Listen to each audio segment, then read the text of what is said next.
அடுத்ததா எதெல்லாம் நடக்கவே நடக்காது மீனராசிக்காரங்களுக்குலாம், இந்த கூரையை பிச்சுக்கிட்டு பணம் கொட்டுறது. ஒரே நைட்ல ஃபேமஸ் ஆகுறது. விடிஞ்ச உடனே என் பிரச்சனை எல்லாமே சால்வ் ஆகிடணும். நான் ஒரே நைட்ல பீக்குக்கு போயிடணும் அப்படின்னு இந்த மாதிரியான ரொம்ப ஓவர் எக்ஸ்பெக்டேஷன் வச்சிருந்தா, அதெல்லாம் எதுவுமே நடக்கவே நடக்காதுங்க. ரியாலிட்டிய புரிஞ்சுக்கணும். ராசிப்படி இந்த அளவுக்கு மலை அளவுக்கான எக்ஸ்பெக்டேஷன் நீங்க வச்சீங்கன்னா, அது உங்களுக்கு பெரிய பாதிப்ப கொடுக்கும். அந்த அளவுக்குலாம் வைக்காதீங்க. நான் முன்னாடி சொன்னேன் இல்லையா? இதெல்லாம் நடக்கும். இதெல்லாம் நடக்க வாய்ப்பு இருக்குன்ற விஷயத்த மட்டும் நீங்க மைண்ட்ல வச்சுக்கோங்க. இந்த மாதிரி அப்படியே நம்ம வாழ்க்கை அப்படியே தலைகீழ மாறிடும். புரட்டி போட்டுரும். இந்த மாதிரி விஷயங்கள் எதுவுமே மீனராசிக்காரங்கலாம் நடக்காதுங்க. உண்மை அதுதான். மத்தவங்க என்ன வேணா சொல்லிட்டு போறாங்க. இதெல்லாம் கண்டிப்பா ஷூரா நடக்கவே நடக்காது. நான் மறுபடியும் சொல்வேன், மீனராசியில பொறந்தவங்களுக்கு யாருக்குமே இந்த மாதிரி வாழ்க்கை புரட்டி போடக்கூடிய நல்லது நடக்கக்கூடிய சம்பவம் நடக்காதான்னு கேட்டீங்கன்னா இல்ல.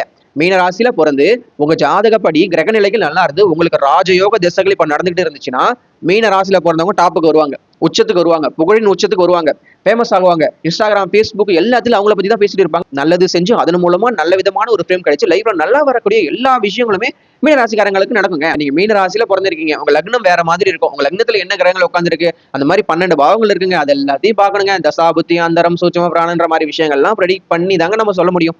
பொது பலன் அப்படிங்கறதுனால ராசிப்படி சில விஷயங்கள் நம்ம சொல்றோம்.